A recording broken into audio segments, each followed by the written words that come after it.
Hello world. I haven't done a solo video in a while. This should be fun.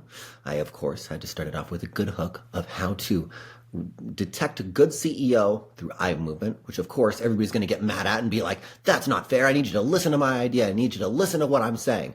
Of course, we are going to listen to what everybody says, but eye movement and microexpressions and body language is still a probabilistic indicator that we can use in a conversation to then prompt a question in the verbal space and get a confirmed answer. So to be clear, before we go into more depth on it, to be clear, I will never ever judge a CEO or a human based on their eye movement. But if somebody comes running at you, yelling, or if somebody's argumentative and arguing with you all the time, some people can call that a good way to hone differences. But if you're extremely argumentative all the time, that is not a good human mechanic that is conducive to growing a productive company. And so if you see somebody angry and volatile all the time, that is something that you would obviously say is not something you want to see. And so what happens after somebody like me does 1,200 calls every quarter, CEOs, 8 countries a day, etc., I see the most subtle of things, and everybody else can learn to see the most subtle things as well by going through iterations and not just seeing like somebody blatantly angry, but like, what about the smallest of movements? And you can look at the smallest of movements.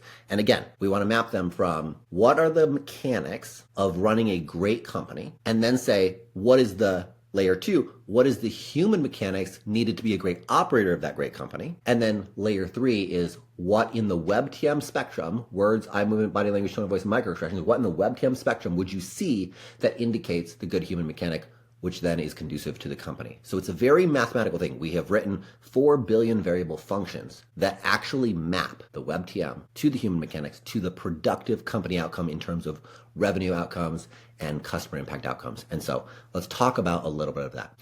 If we want to create a great company, there's so many ways we can talk about this, but I have a 10-minute video, so we're going to go a little bit high level, but we're going to also dive into some of the details, and hopefully this will be one of the most highest ROI videos you can watch. Hopefully. That's my goal. I have studied deep human science and company science, and it is my life passion, and so every now and then I'm going to do a random video like this and share with you guys. So what I've seen, and you can like it or not like it or whatever, right? So to run a great company, we can look at something like margins, for example, to start with margins, right? Just start with like a mathematical structure, and then from there, is this a car wash? Is it B2B SaaS? Is it AI? Is it food? Is it gaming? Whatever, that can be layered on top of the mathematical structure, right? But if you look at it from the mathematical structure to start and you say margins, I'm going to sell something for $10 that can cost me $2 to make, which means now I have $8 left in the margin, and then maybe $4 of it is going to be customer acquisition cost. And then we have $4 left in profit. Now, if we have that $4 left in profit and we're selling 1,000 units, then we have $4,000 that we can put into the next purchasing of the $4 customer acquisition cost to get yourself more of those $10 sales. Okay. So at a high level, you can see simply by looking at margins, when I look at a company and somebody has their idea or their product lineup, I can literally just look at their price point, which is propped up by defensibility, and then minus their customer acquisition cost and their margins. And their customer acquisition cost is based on how heavy of a problem it is for the customer. If it's a light problem, if it's a vitamin instead of a painkiller, the normal phrase goes, vitamin versus painkiller. If it's a vitamin, it's going to have a higher customer acquisition cost. If you're not good at communicating in general as a human, or in written or in verbal, in audio or in video, it's going to have a higher customer acquisition cost. If you don't have scalability in your processes or have forecasted automations and scalability in processes, then we know you're going to hit scalability limits, right? So even just looking at the basic mathematical structure, you can be like, okay, there's $4 there,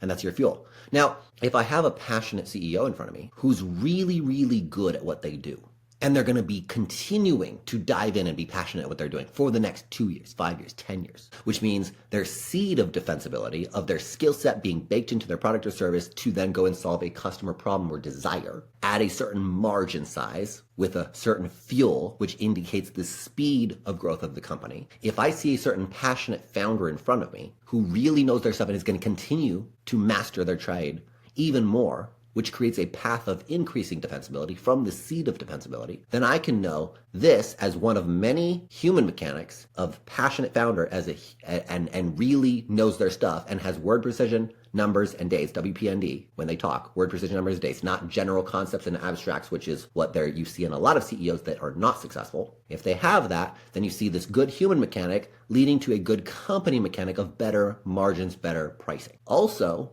just by looking at who this CEO is serving in terms of a customer tells you a lot already. Because if you're serving a customer that doesn't have a lot of money, They can't afford a higher price point, which means you have less fuel in your margins, which means you will have slower growth. There's a big difference between a B2B SaaS $100,000, $500,000, $1 million product price point, or $5,000 or $10,000 or $1,000 consulting, and a car wash or ramen or gaming where you have digital characters and you're competing with everyone else in gaming that's creating digital characters. And where is your defensibility as a price prop to compete against all of that competition, right? So we want to see a CEO who has found a problem in the world with a customer that has enough money to buy, and the customer has a large customer base. Think Ferrari versus Toyota. Toyota selling roughly 9 million cars versus Ferrari selling 100,000, 200,000 cars. I don't know the exact numbers, don't quote me.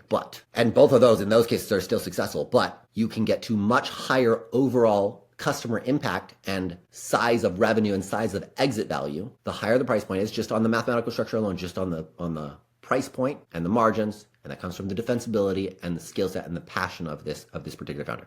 Outside of margins, outside of that kind of speed, velocity structure that you would live within and build within, we need a founder to be able to attract and retain top talent, and to be able to pull off sales, and to be able to focus. In the beginning of running a company, you're by yourself before you hire on teams of people. And in the beginning, you have to be able to say, I got to do a little bit of marketing, a little bit of copy, a little bit of landing pages, a little bit of engineering, a little bit of product, a little bit of making the product if it's food or whatever. I have to be able to focus, do one product and do all the departments within that product.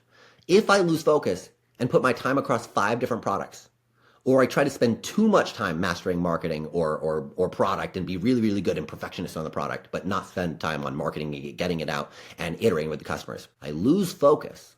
Focus is a human mechanic that we need to make a good company mechanic of velocity sales of a single product, to where you get enough profit from that, hire more people, and use those people to then launch product 2, product 3, product 4. Because if you, by yourself, spread yourself across 5 different products, now, instead of taking 1 month to release a product, you will take 5 months to release those 5 products. And that's if you get them all done, but you wouldn't get them all done as well because you missed out on the customer feedback iterations. And so 1 month turns to 5 months, but it actually turns about to 8 or 9 months, just because you're doing a lot of different things. It's the same thing with doing a lot of different landing pages and a lot of different kind of organic or paid posts.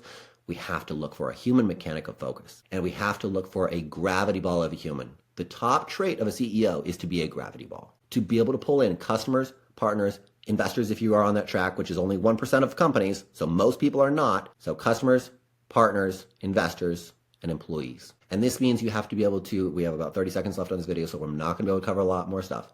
But there's so much to this. To be a gravity ball, you have to be able to communicate and relate to a wide variety of people at scale.